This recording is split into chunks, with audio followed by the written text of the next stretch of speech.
ายดีทุกคนวันนี้มาอยู่กับตีน่าเนาะตีน่าสาวลาวบ้านนาอีกแล้ววันนี้สิมานึ่งข้าว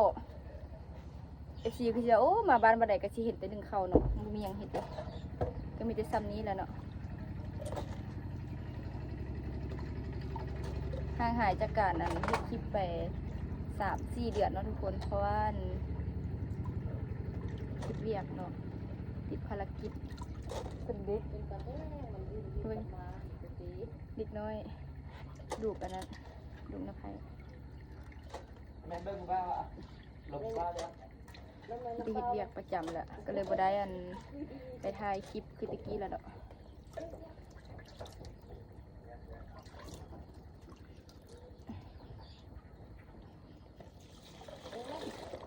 มาอยู่ตรงใหญ่กับตุ๊กเต้กับตุ๊กหน้าแล้วค่ะแต่เกิดต้นหรอทุกผ้าจะได้ผ่าโดนคือผ่าเยอะเลยเนี่ยได้มายามบ้านกันมาบ่ได้โดนทุกคนบ่ได้มาเฮ็ดเวียกมานี่ก็ได้จ้างเขาอยู่เวียกนับเบิ้งดูแก้วนี่จะเล่นนะแก้วนะนับเบิ้งเลยใจเป็นเล็กนับแล้วนี่เขาเป่าไฟคือเก่านะแต่บ่มีคนถ่ายคลิปให้ทุกคนตรงเต้ตาตีอยากถ่ายคลิปอยู่แต่มันบ่มีเวลานะทุกคนอันนี้ก็บ่ได้มีเวลาเราก็มาถ่าย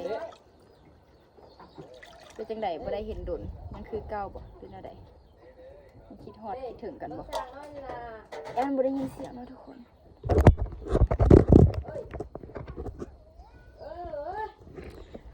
ช่วงนี้ก็ช่วงยามลมเนาะอันนี้จะเป็นอันนั้นเด้อทุกคนบรรยากาศเนาะบรรยากาศอันเฮือนครัวเนาะ